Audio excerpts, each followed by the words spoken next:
반갑습니다. 사서로 보는 단군조선 말살사 5번째 시간이 되었습니다. 이제 여러분들 앞 강의에서 이제 단군조선의 헤어스타일을 한번 들어보셨을 건데요. 참 이런 역사 기록이 남아있다는 자체가 많이 충격을 여러분들께 드릴 겁니다. 또한 감동도 받으실 거고요. 오늘 이 시간은 이제 연암 박지원 선생의 열하일기를 통해서 우리 중화사관에 물든 유학자들이 어떻게 우리 역사를 조작했는지 그 부분에서 한번 짚고 넘어갈 거고요. 특히 가장 중요한 한사군의 위치를 한반도로 끌어들이는 유학자들에 대한 이야기를 여러분들께 전해드리고, 그리고 그동안 우리가 알고 있는 일제 조선 총독부에서 만든 조선 고적도부에 어떻습니까? 평양에 발굴했는데 평양의 유물이 다 낙랑군이었다고 우리는 알고 있죠. 그러면서 그 도보가 지금도 인터넷에 돌아다니고 있습니다. 근데 실제로 그 사람들이 도보를 그리면서 그 도보에 실지 않는 외의 유물이 무엇인지 오늘 보여드릴 겁니다. 북한학교에서 직접 촬영해가지고 책을 낸 걸 제가 입수를 했습니다. 그 내용을 비교를 해가지고 어디서 조작을 했는지, 어디서 장난쳤는지 여러분들께 한번 그 내용을 소개를 해드릴 테니까요. 과연 한사군 한반도 평양서를 주장하는 분들 한번 유심히 보시고 여러분들 한번 생각을 해보시기 바랍니다. 얼마만큼 조선 총독부에서 장난쳤는지. 자, 그 내용을 한번 들어가 보겠습니다. 자, 오늘 보시는 사료는 1780년 중화사관의 유학자들 폐수설에 대한 내용을 여러분들 중점적으로 소개를 해드리겠습니다. 자, 여러분들 1780년 누가 기억납니까? 바로 연암 박지원 선생의 열하일기를 기억하죠. 열하일기. 자, 이 책은 여러분들 하도 유명한 책이기 때문에 알 겁니다. 열하일기. 이 내용은 뭐냐면 박지원 선생이 44세 때 청나라의 수도 영경과 열하를 직접 발을 딛고 다녀와가지고 봤던, 기록했던 자료입니다. 그래서 뭐냐면 직접 답사를 한 자료죠. 직접 그 지역을 지나면서 내용도 들어보고 내용도 여러 역사의 내용을 전부 다 견문을 넓혔을 거 아닙니까? 그러면서 이분이 쓴 책이 바로 열하일기입니다. 말 그대로 답사를 한 분이기 때문에 답사를 많이 한 분한테 역사 속일 수 없죠. 그죠? 왜? 안 가본 놈들이 거짓말 치지 갔다 온 사람들은 거짓말 하지 않지 않습니까? 그대로 가보니까 다 있는데. 자, 그래서 연암 박지원이 도대체 뭘 개탄했는지, 자, 여기에 보면 돼요. 평양 위치 고정으로 조선 유학자들의 중화주의에 폐간을 찌른 분이 바로 연암 박지원 선생이다. 이걸 먼저 말씀드리고 들어가 보겠습니다. 자, 이분이 열하일기에 도각록에 이런 표현을 했습니다. 후세 선비들이 이러한 징기를 밝히지 않고 함부로 한사군을 죄다 압록강 안쪽으로 몰아넣었다. 그 어디에 폐수를 어디에서 압록강에서 찾고 청천강을 찾고 어때요? 또 혹은 대동강을 주장하는데, 그래서 결론은 뭐냐? 전쟁 한 번도 안 해보고 조선의 강토는 싸우지도 않고 스스로 어떻습니까? 유학자들에 의해서 한반도, 일본 놈들이 그랬었던 한반도 내로 어떻습니까? 축소돼 버립니다. 자, 이것을 정확하게 짚은 분이 누구다? 바로 연암 박지원 선생입니다. 우리가 알고 있는 한사군, 그래서 만들어진 작품이 여러분들 지금까지 우리 국민들 시험에도 열심히 해왔던 때요. 시험에 등장했던 바로 한사군입니다. 한반도 북부를 차지했던 한사군. 한사군 여기 전부 다죠. 그래서 지금 동북공정 여러분 아시죠? 동북공정은 한국에서 한사군을 열심히 주장해주는 바람에 중국에서는 동북공정을 끝내고 보면 자기들 고유 고대 영토 지역을, 요 지역을 전부 다 원래 중국의 영토라고 지금 지도를 그리고 있습니다. 누가 만들어줬습니까? 우리 조선의 유학자들, 그리고 조선 총독부 지금의 사학자들이 만들어줬습니다. 자, 여기 보시면 한반도 폐수설에 대해서 세 가지로 분류를 해볼 수 있습니다. 첫 번째가 누구냐면 조선 유학자, 여러분들 식민사학자들이 가장 좋아하는 사람 중에 한 분이 누구냐면 정약용 선생입니다. 물론 뛰어난 학자면서 진짜 천재적인 발명가죠. 보면 이렇게 뛰어난 인물인데 문제는 뭐냐?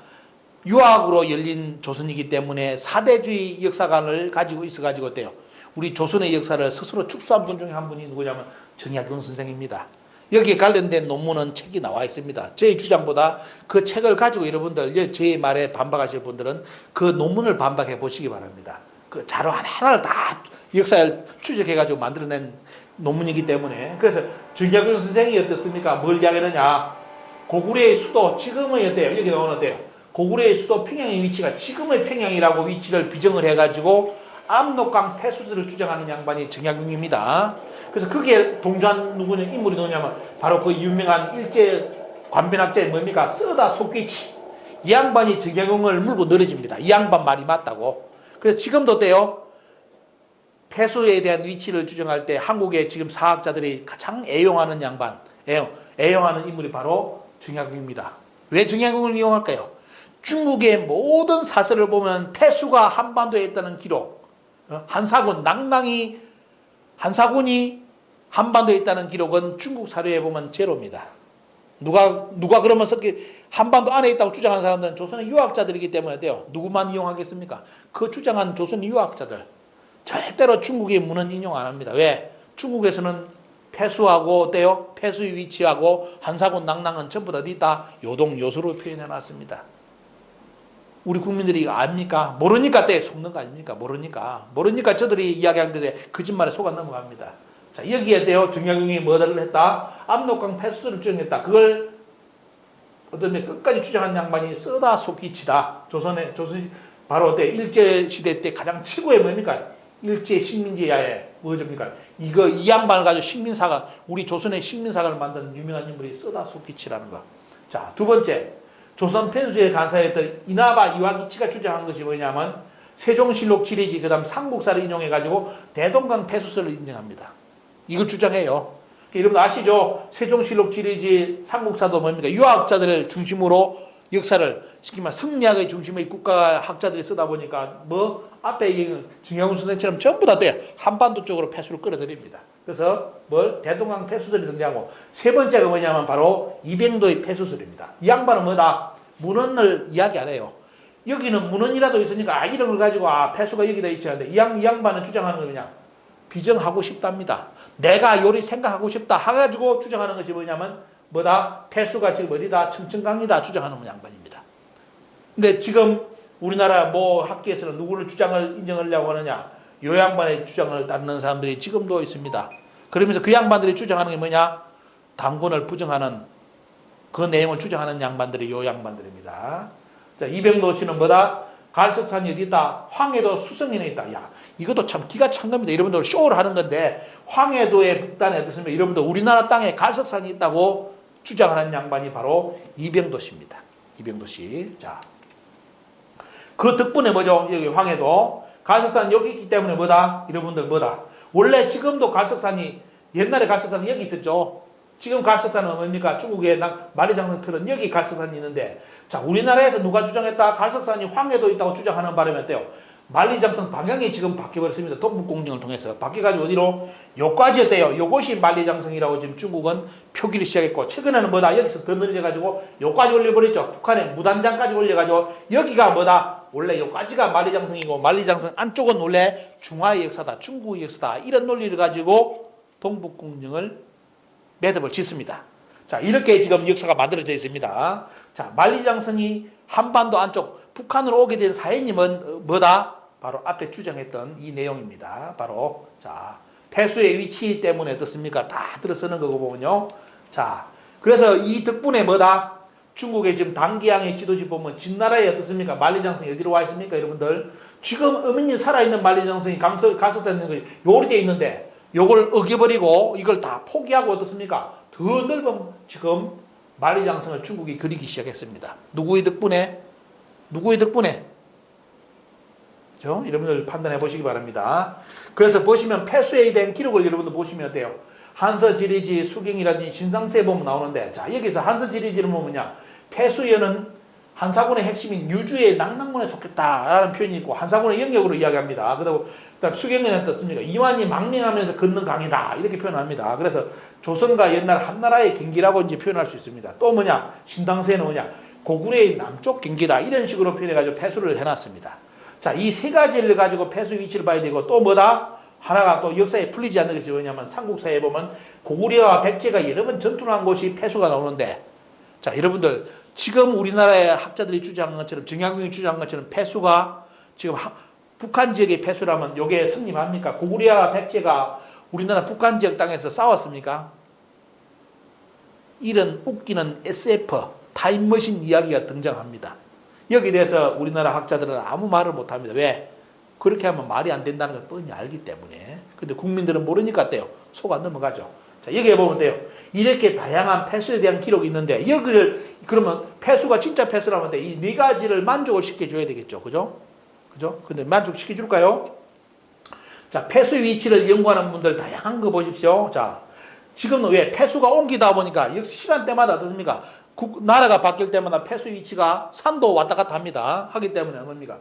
이동하다 보니까 그 폐수를 잡아내려고 수많은 사람들, 세종시록, 지리기도 그렇고 역사에 정약용도 그렇고 어떻습니까? 이병도, 그 다음에 뭐 신채호 선생도 그렇고 문정창, 정인보 선생, 신백강 우리 원장님, 김종수 씨, 뭐 이런 분들, 성은식 이런 분들 다 해보니까 폐수 위치를 여러 곳으로 비정할 수 있다는 내용 요겁니다.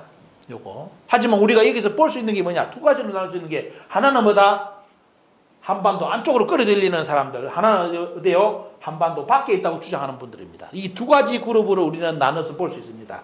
자, 역사는 끊임없이 진실을 찾아가는 배경이 되죠. 보면요. 계속 찾아내야 됩니다. 그죠? 자, 이렇게 연구가 되고 있다는 걸 소개해 드리고요. 자, 그리고 이제 박지원 선생님 이런 말씀 하십니다. 우리나라 선비들은 단지 지금의 평양만 알고 있으므로 기자가 평양에 있다 하면 지금의 평양으로 믿고 정전, 쉽게 말하면 정자, 우물 정자처럼 밭을 갈아 하는데 정전이 평양에 있다면 역시 지금의 평양으로만 믿어서 만일 누가 봉황성이 평양이라고 한다면 크게 놀랄 것이다. 더구나 요동에도 하나의 평양이 있다고 한다면 어때요? 회귀한 말이라고 나무랄 것이다. 이런 표현을 해놨습니다. 지금 아마 이 역사에 관심이 없는 분들, 아무 생각이 없는 분들은 평양하면 지금의 북한 평양이라고 알고 있을 겁니다. 평양. 지금 어때요? 쉽게 말하면 나중에 보면 삼국사에 보면 기록에도 어때요? 삼국사의 고려시대 때 기록만 보더라도 이련선님도 착각을 한 부분입니다. 과연 그 평양이 지금의 평양일까? 과연 그럴까요? 그거는 고구려 역사의 평양 기록을 찾아보면 해답이 다 나오는데 뻔히 알면서 거짓말 칩니다. 요 내용도 여러분들 하나 분류를 해가지고 여러분들께 전해드리는 시간을 가질 겁니다. 참고로 본다면 평양은 원래 원말이 뭐다? 페라. 아주 넓은 땅을 이야기하는 것이 바로 이 평양입니다. 페라 땅인데 자, 그 이름이 여러 군데가 있다는 겁니다. 여러 군데가. 그 중에 우리 대표적으로 알고 있는 게 뭐냐? 요양 쪽도 있고 뭐다? 바로 봉황성, 안시성 쪽도 또 원래 평양이라는 거, 표현이 있다는 거. 이렇게 어때요? 박지원 선생이 답사를 하면서 여기도 왜 평양이라고 부르고 왜 저기도 평양이라고 부를까? 알아냈다 이거예요. 평양이 이렇게 다양하게 있더라는 겁니다. 하지만 조선의 유학자들은 뭐다? 평양을 한반도 안쪽에 있는 우리나라 조선 대륙 안에 평양으로 몰아넣고 돼요. 이걸 조선 총독부에서 완전히 고착화시켜가지고 나중에 무슨 짓까지 하느냐. 나중에 보여드리겠습니다. 후분에. 장수왕이 천도한 평양이 요 평양이라고 지금 우리나라 역사책에 조작을 해놨습니다. 근데 그 조작의 근거가 어디냐. 이런 걸 다음에 보시면 1920년 조선 총독부가 그렇게 만들었습니다. 장수왕이 천도한 평양이 이쪽 평양입니까? 꼴값 뜨는 이야기입니다. 다음에 여러분들 한번 진실을 만나보시기 바랍니다. 자, 폐수의 조건을 보겠습니다. 폐수의 조건을 보시면 어때요? 신당서에 보면 남쪽 끝이 폐수다. 자, 고구려에 대한 기록이 나오면서 본부의 변종이다. 자, 동으로 해를 건너서 신라가 있고 남으로 해를 건너면 백제가 있다. 남쪽 끝이 폐수다. 자, 고구려의 남쪽 끝이 폐수랍니다. 그죠? 고구려의 남쪽 끝. 그죠? 그러면 지금 우리가 말하는 아까 조선 유학자들이 말하는 폐수가 한반도라면 어때요? 고구려의 남쪽 끝이 아니라 뭐죠? 고구려의 꼭대기죠. 북쪽이 되어버립니다. 완전 쇼를 하는 겁니다. 쇼를 하는 거기 때문에 자, 조금 이따 말씀드리고요. 남쪽 끝이 폐수고 그 다음에 뭐다? 그러면 이거 남쪽 끝이 폐수기 때문에 이병도시의 청천강설은 그냥 원 스트라이크 아웃입니다. 게임 끝났죠? 거짓말이라는 거. 청천강이 폐수라면 고구려에 나오죠. 고구려의 수도인 평양성이 북쪽이 고구려의 남쪽의 경기가 되는 말도 안 되는 SF 소설이 만들어지기 때문에 이병도시 청천강은 여기서 게임 끝나고요. 그 다음에 뭐다? 자, 뭐가 나옵니까? 자, 허신의 설문해자라든지 뭐가 나옵니까? 보면 여기 보시면 수경의 기록을 보면 아마 폐수는 낙랑군 무방년에서 나와서 동남쪽으로 인페인을 지나 동쪽 바다로 들어간다. 이렇게 나옵니다. 자, 동쪽 바다로 들어가는 게 뭐다? 동쪽 바다로 흘러나오는 게 뭐다? 폐수다. 설문해자도 똑같이 동쪽으로 흐르는 강이라고 나옵니다. 여러분들 우리나라 지도편 안놓고 자 다시 한번 보시기 바랍니다. 압록강, 대동강, 청천강이 동쪽으로 지금 흐르고 있습니까? 아마 세상이 갭이 돼가지고 우리나라 지도가 거꾸로 돼버리면 어때요? 아마 동서남북이 바뀌면 그렇게 갈지 모르겠습니다. 지금도 아직까지도 압록강, 대동강, 청천강은 동쪽으로 흘러가지 않고 있습니다. 이렇게 짧은 여러 가지 논문서를 들여댈 필요 없어요. 식민사학자들 논문 수십 가지를 들여대가지고 폐수를 먹으라 하는데 개꼴값 뜨는 이야기고, 이 몇 가지 하나만 딱 보더라도 몇 가지만 가져가도 게임 끝납니다. 폐수는 뭐다? 한국에 있는 한반도 우리 땅에 있는 압록강, 대동강, 청천강은 폐수의 조건이 안 됩니다. 게임 끝났죠? 더 이상 여기 대해서 논하면 그건 어때요? 말 가지고 장난치는 인간들입니다. 볼 필요도 없습니다.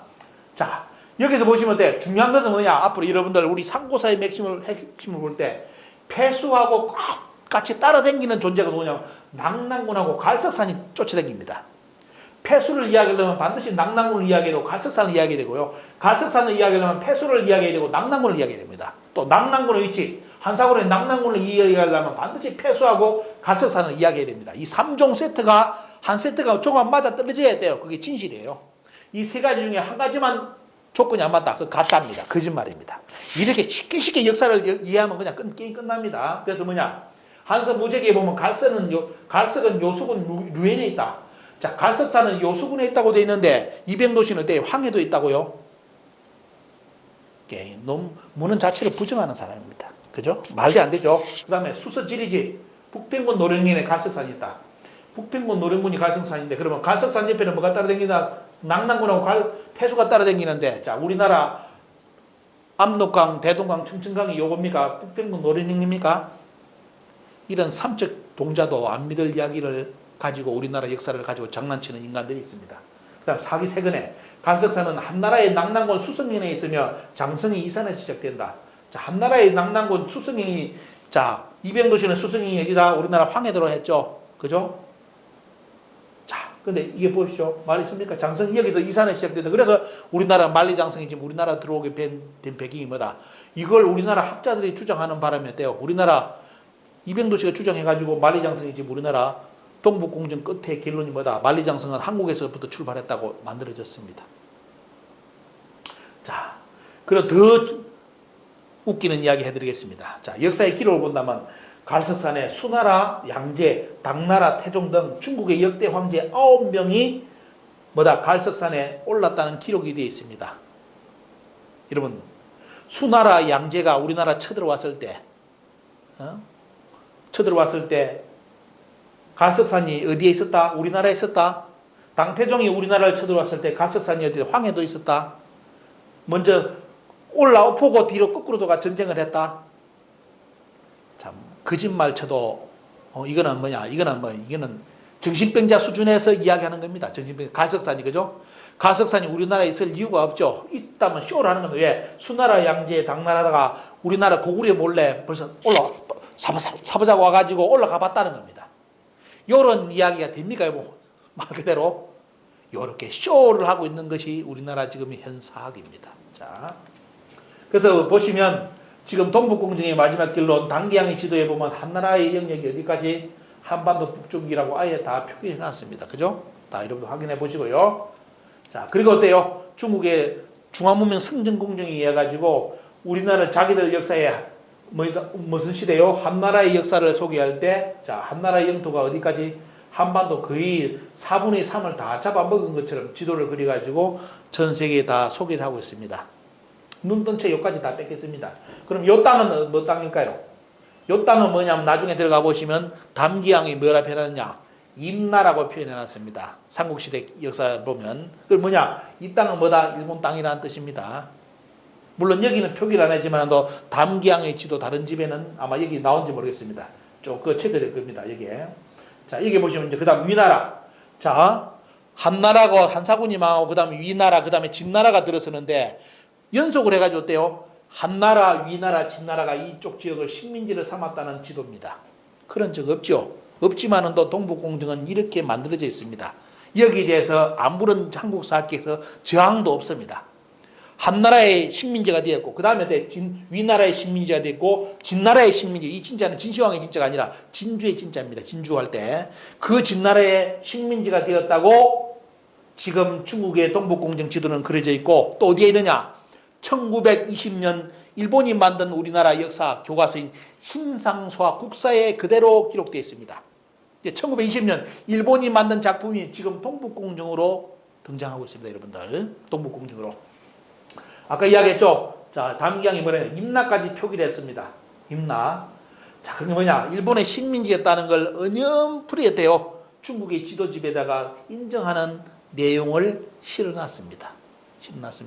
자, 이게 바로 중국 정부에서 공인한 담기양의 역사 지도집입니다. 자, 근데 최근에 보면 어때요? 난처한 일이 계속 발생했죠. 무슨 일이 발생했습니까? 우리나라의 낙랑군을 중심으로, 평양의 낙랑군을 중심으로 한사군이 여기 있다고 배웠는데, 최근에 유물의 출토지는 이쪽으로 다 맞춰졌습니다. 북경 쪽 근처에서 낙랑, 임둔, 현도 관련된 유물이 계속 쏟아져 나오고 있고요. 그 다음에 나원인성에서 뭡니까? 임둔 태수장이 나와버립니다. 임둔의 태수. 임둔을 통치했던 태수였대요. 태수가 찍었던 뭐다? 복리. 복리는 뭐냐면 바로 옛날에 중요한 문서를 보낼 때, 뭐 쉽게 말하면 요즘처럼 어떤 디스크에 잡아 넣는다는 게 못하잖아요. 단지 대나무라든지 이렇게 종이에 써가지고 보내는데 중간에 기밀 문서 열어보면 큰일 납니다. 그래서 그걸 못 보게 하게끔 통제한 장치가 뭐냐면 바로 진흙입니다. 여기다 다 쓰고 끈을 묶고 진흙을 떼요. 진흙이 굳어지기 전에 진흙을 살려게 발라가지고 뭐다 위에다가 그 지역 책임자의 도장을 딱 찍습니다. 그럼 나중에 굳어지잖아요. 그럼 어떻게 됩니까? 중간에서 이걸 풀어봤다 하면 이게 다 깨져버리죠. 누구 중간에 훔쳐봤다는 흔적이 남습니다.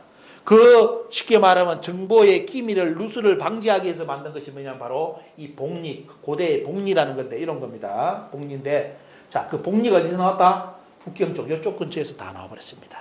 자, 이러니까 우리나라 그동안 한사권 평양설, 평양 이 지역을 주장했던 사람들이 설왕설래 이제 흔들리기 시작하죠. 보면요. 야, 이게 웬일이냐? 하다가 이제 뭐까지 발굴됐느냐? 자, 평양의 낙랑군 유물의 최고 발굴자인 세키노 다다시의 일기가 뭡니까 보면 번역이 됩니다. 우리 문성재 교수님이 번역을 했는데 보면요. 자, 어떤 내용이 나옵니까 보면 자, 우리는 알기로는 이 양반이 평양에만 떴다고만 뜨기만 뜨면 어때요? 평양의 무덤이 저절로 열리면서 한사군의 유물이 싹 걸어 나왔다고 합니다. 왜? 그 말은 뭐죠?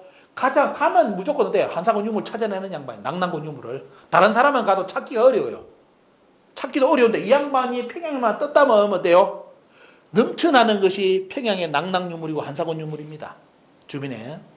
근데 그렇게 우리는 알고 있었고 최고의 발굴가라고 인정하고 있었는데 그 양반이 쓴 일기가 나오는데 일기에 뭐가 나오느냐? 1918년 3월 20일 날씨는 맑았고요. 오전에 축충지역 어디에? 북경의 유리창. 지금도 여러분들 북경 구경 가시면 유리창이라 가지고 골동품 거리가 있습니다. 그 시대 때도 골동품 거리가 있었어요. 거기에 가서 골동품을 샀는데 거기에 뭐가 있더라? 한나라 때 발굴 유물이 많아가지고 낙랑 출토품은 대체로 모두 갖추어져 있기에 내가 적극적으로 그냥 한두 개 취미로 사본 게 아니라 적극적으로 그것을 수집을 했다. 그 다음 또 어때요? 자, 7월 3일날 일기 보면 어때요? 자, 뭐다? 조선총독부 박물관을 위하여 한 대의 발굴품을 300년 거금을 줘가지고 사들였다. 이런 일기가 나옵니다. 이렇게가. 자, 그러면 우리는 여기서 뭘 생각합니까? 아마 이거 처음 보는 분들 충격 받으실 거예요. 자, 이 양반이 평양만 떴다 하면 낭낭한 유물이 쏟아져 나오고 주변에 한사군에 관련된 유물이 쏟아져 나오는데 유물이 아쉬울 게 없어요. 그죠? 넘쳐나는 게 유물입니다. 한사군 유물인데 이 양반은 뒤에서 무슨 짓을 했느냐? 기록해 본다면 낙랑 출토품 어디에 가서 북경의 골동품 거리에서 사들였다 이겁니다. 조선 총독부 박물관을 위하여. 야, 평양에 쎄고 센 게 가면 어때요? 쎄고 센 게 낙랑군 유물인데 파면 전부 다 낙랑군 한사군 유물인데 미쳤다고 돈을 들여가지고 조선 총독부 박물관을 위해서 거금까지 들여가지고 북경 유리창 골동품 상에서 그 유물을 사들입니까? 앞뒤 안 맞는 이야기죠. 이런 것이 나오니까 모 소설가가 별하별 또 말장난을 합니다. 아, 조선 총독부 박물관을 위해서 한 거라고 꼴값 뜨는 소리입니다. 그죠? 유물이 넘쳐나는데 미쳤다고 돈 들여가지고 사옵니까? 그죠? 자, 근데 또 더 중요한 사건이 발생했습니다. 자, 보시면 돼요. 우리가 알고 있는 낙랑, 평양의 낙랑 태수장의 발굴품이 아니라 대부분이 고가로 사들인 겁니다. 직접 땅에서 판 게 아니라 어디서 누가 주워온 거 어때요? 돈 주고 샀다 이거예요. 그러면 이 복리를 어떻습니까? 복리를 가져온 사람들은 어디서 가져왔을까요? 평양에 있었다면 평양에 다 발굴됐을 텐데 평양에 없었기 때문에 어디서? 아마 추측건데 북경 유리창에서 다 가져온 거겠죠. 와서 큰 돈 주니까 어떻습니까? 돈 주고 다 팔아먹은 겁니다. 자, 이것이 또 밝혀졌고요. 자, 낙랑의 유물이 자꾸 이제 위기가 지금 평양 낙랑군이 흔들리기 시작하는 것이 결정적인 사건 중에 하나가 또 이겁니다.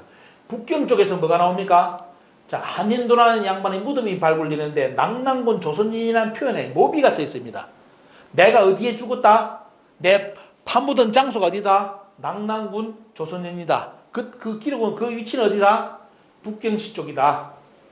요 무덤이 발굴되어 버렸습니다. 요게 이제 나오니까 또 우리나라의 사학계에서 엄청나게 흔들고 중국 사학계도 당황을 합니다. 왜? 열심히 한반도에 어때요? 평양 쪽에 낙랑군이 있다고 지금까지 첩발라가지고 어때? 이야기를 해놨는데 유물은 정작 어디에 어때요? 참 아쉽게도 북경 쪽에서 낙랑 유물이 대거 등장하고 임둔의 유물도 등장해버립니다. 또 중요한 건 뭐죠? 아까 이런 낙랑의 유물, 한사군의 유물이 어디에 많이 갖춰져 있더라? 북경 유리창 쪽에 다 갖춰져 있더라. 여러분들 지금 잘 판단해 보시기 바랍니다. 평양에서 북경까지는 옛날에 보면 거리가 대단히 어때요? 멉니다. 지금은 평양과 중국 사이에 뭐가 단동이 있어가지고 단동에서 대부분 뭐 골동품이라든지 뭐 이런 것이 뭐 여러 가지 유물이 왕래되는데 옛날에는 단동보다는 어때요? 바로 평양에서 북경까지 거리는 대단히 많이 거리인데 자 보십시오. 평양에서 발굴된 낙랑의 유물, 한사군 유물을 어떤 미친놈이 돈 어떻습니까? 북경까지 갖다 놓고 팝니까? 어떤 미친놈이 그 시대 때 보면 장거리고 돈도 안 됐을 것인데 그죠? 조선 총독부에서 이제 나중에 찾으니까 돈이 되니까 들고 왔겠죠. 그죠? 그 시대 때는 어때요? 그 장거리 유물을 평양에 발굴 무덤을 깐 걸로 보다 북경까지 싣고 가서 장사할 놈 없습니다. 수지타선을 계산하는 사람이라면. 그럼 뭐죠? 북경 근처에서 한사군 유물이 발굴됐기 때문에 북경 유리창에 다 갖다 놓은 거 아닙니까? 이렇게 IQ가 안 돌아갑니까 보면. 그죠? 이게 뻔한 이야기인데도 가지고 장난을 칩니다. 그래서 자, 북경의 유리창에 어때요? 여기서 발굴된 유물이 다 갖다져 있었다는 거죠, 보면요. 자, 알리바이 다 만들어졌죠, 이제? 여기에 대해서 부정하는 인간들은 사람도 아닙니다. 그죠? 여러분들 이리 보시면 됩니다. 자, 여기서 이제 처음 여러분들 오늘 우리 남한에서도 첫 공개되는 내용입니다. 자, 뭐냐? 그동안 조선 총독부에서 뭐냐면 평양에서 발굴된 한사군의 유물을 도록을 만들어가지고 고적도보를 해가지고 사진을 열심히 실어가지고 많이 책을 찍어냈죠. 거기에 비하인드 스토리를 말씀드리겠습니다. 자, 우리 볼까요? 평양시 낙랑구역의 1호분 고문입니다. 자, 여기까지 어때요? 쭉 보시죠. 북한 평양시 낙랑구역 정백동 1호분에 출토됐는데 도장입니다. 부조 예군이라는데, 자, 우리나라, 일본 조선 총독부 우리나라 뭐라느냐? 부조는 낙랑군 25연 중 하나인 부조연에 이르며 예군은 부조 지역에 있던 예족들의 토착 세력과 하면서 어때요? 자, 이걸 거짓말을 하려는데 거짓말이 완벽하게 안 되니까 뭐냐면 예족, 원래 동족 우리의 예족 중에 예족에 있는 그 지역에 쉽게 말하면 속된 말로 뭡니까? 한사군의 통치자, 낙랑의 통치자가 가지고 그 종족들을 예족들을 우대하면서 했기 때문에 이런 유물이 남았다. 이렇게 말을 만들어 놨습니다. 여러분들. 말을. 자, 예족에. 근데 문제는 뭐냐? 이게 잘 읽어보시면 말 가지고 장난쳤다는 거 압니다. 자, 여기에 쭉 이제 기록이 나오는데, 자, 북한에서 만들어낸 북한 유적 유물도감을 여러분들 직접 보여드리겠습니다. 이거는 1995년에 우리나라에 소개되었습니다. 여기에 보시면 돼요. 자, 이 유물에, 이런 유물이 나오는데 그 결정적인 유물에 뭐가 나옵니까? 우리나라에 소개 안 됐는데 뭐가 나옵니까, 여러분들? 그 유물에는 바로 고조선의 정형적인 세형 동급이 파묻혀 있었습니다.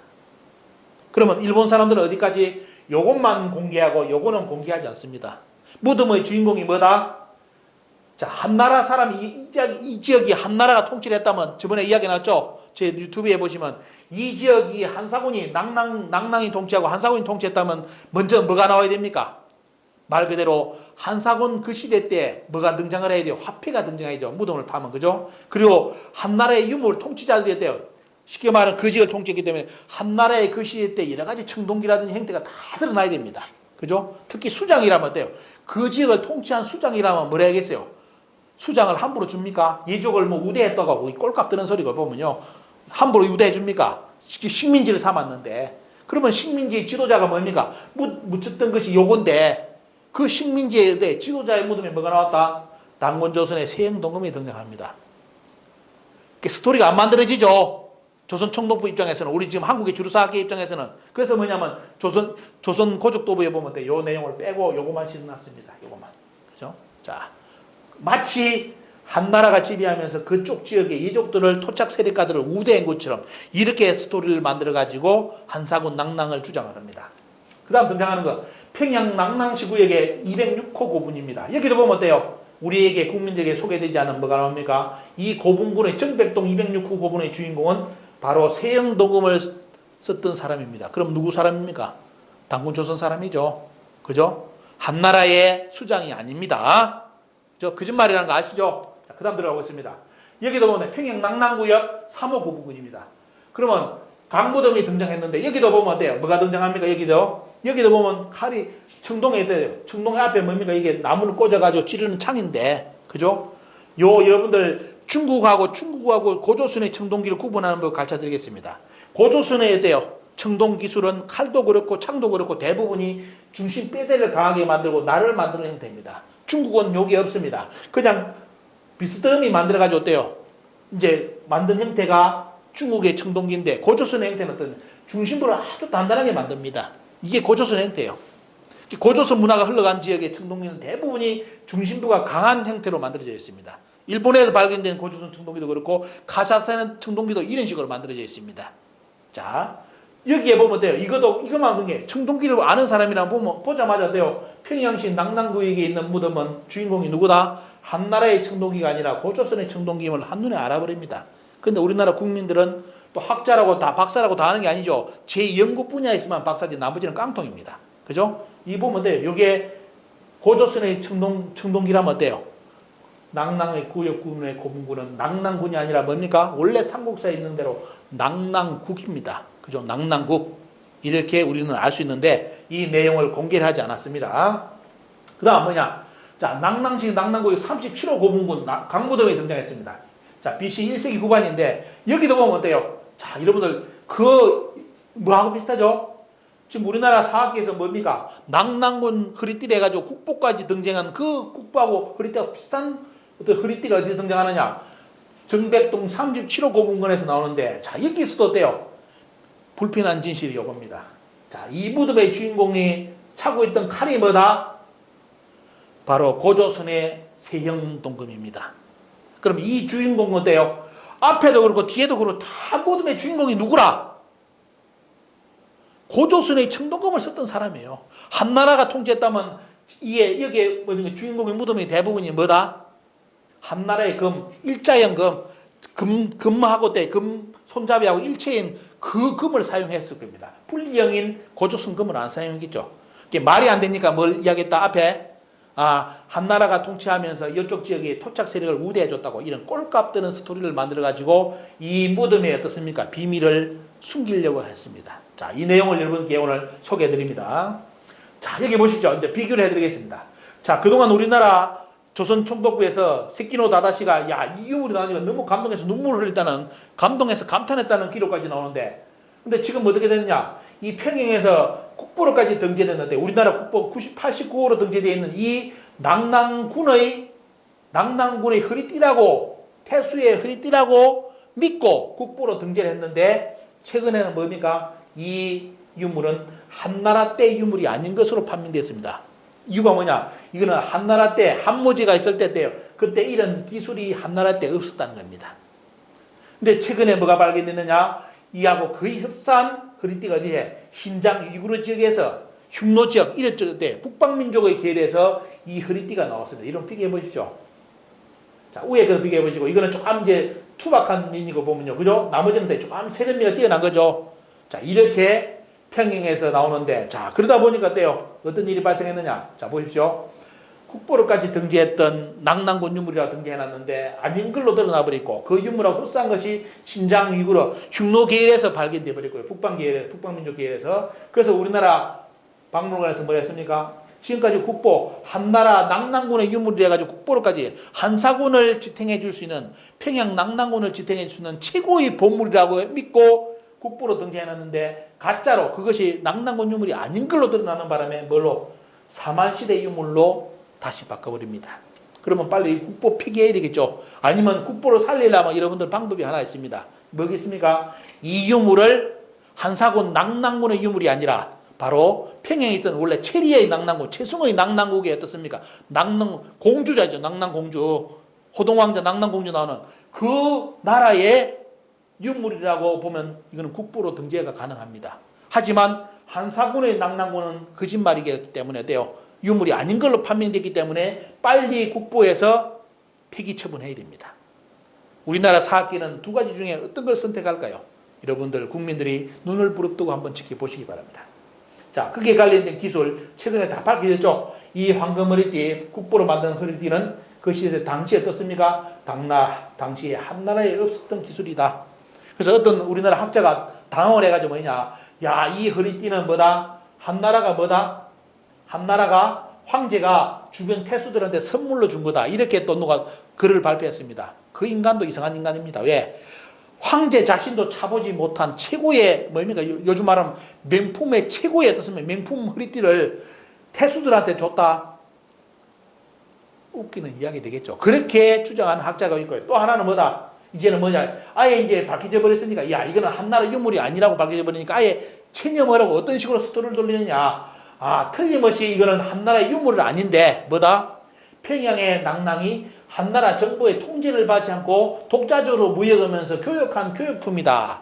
이렇게 주장하는 그룹들이 또 생기기 시작했습니다. 거짓말은 거짓말을 만들어냅니다. 그죠? 계속 거짓말을 해가지고 산더미처럼 커질 수밖에 없죠.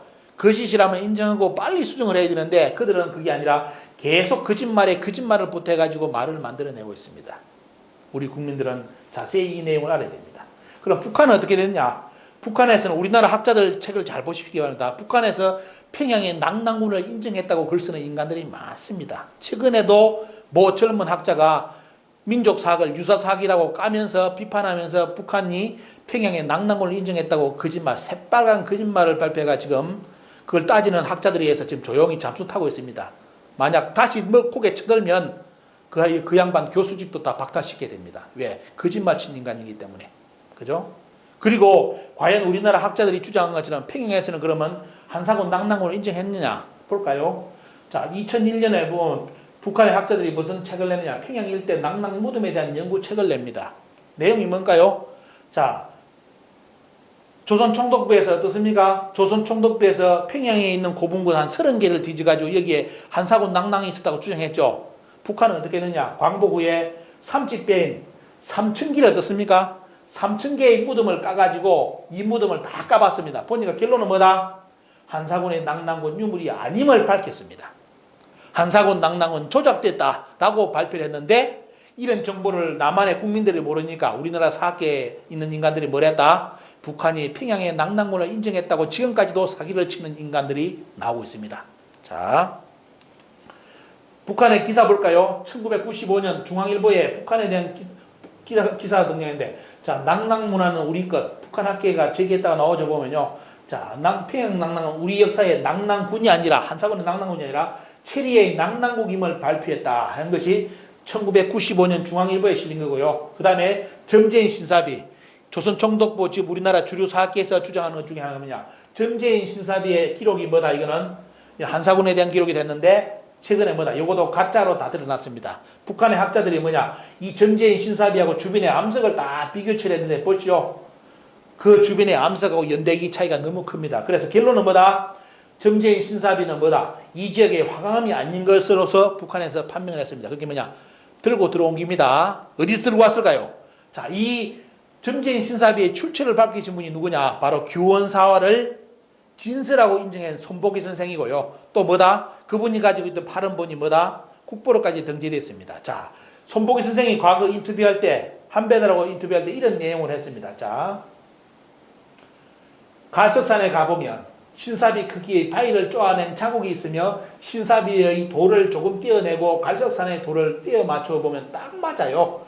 어린이들을 배경으로 비의 사진을 찍어서 그곳이 낙랑의 점재인이다. 그러니 확실히 낙랑군의 나라라고 주장했던 것이다. 이렇게 표현해놨습니다. 그게 뭐냐? 손보기 선생은 갈석산에 가서 그 돌 떼는 자국까지 찾아냈습니다.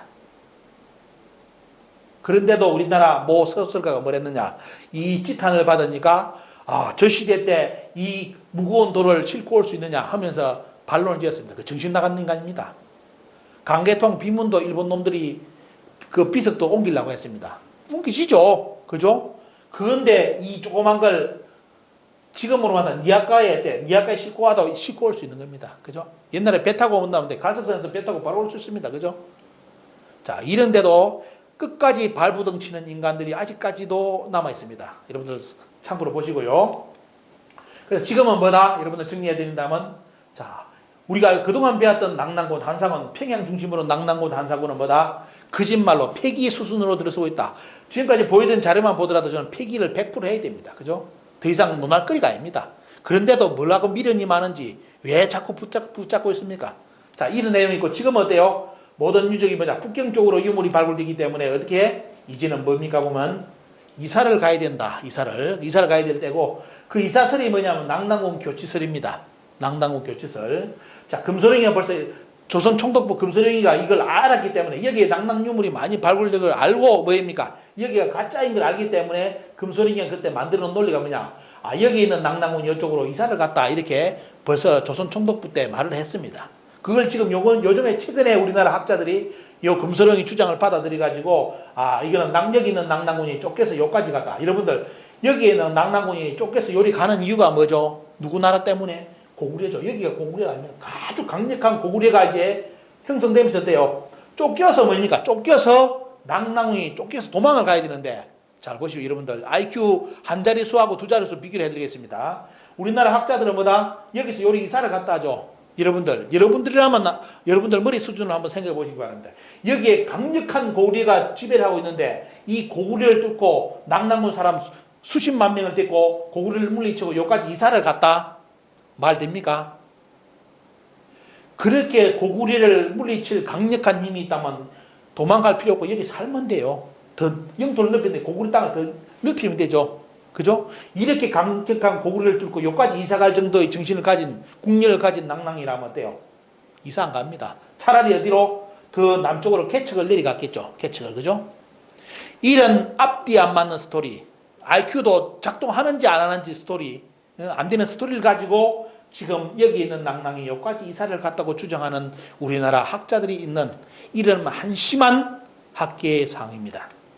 자, 그래서 오늘 이 시간은 여러분들, 자, 한사군에 대한 그 폐수에 대한 위치를 이제 거의 속 시원하게 다 정리를 했습니다. 더 이상 여기에 대해서 그 문헌을 다는 것은 다 사족입니다. 사족이고 말장난 치는 거고요. 그래서 오늘 여러분들 제 강의 속에서 지금 연암 박지원 선생이 무엇을 개탄했는지, 왜 우리 역사가 이제 이 반도, 조선 총독부에서 이용해 먹는 한반도 쪽으로 이렇게 반도설로 만들어지는 배경이 어디서 나왔는지 오늘 여러분들 이 시간을 통해서 조용하게 그리고 속 시원히 정리를 해드리겠습니다.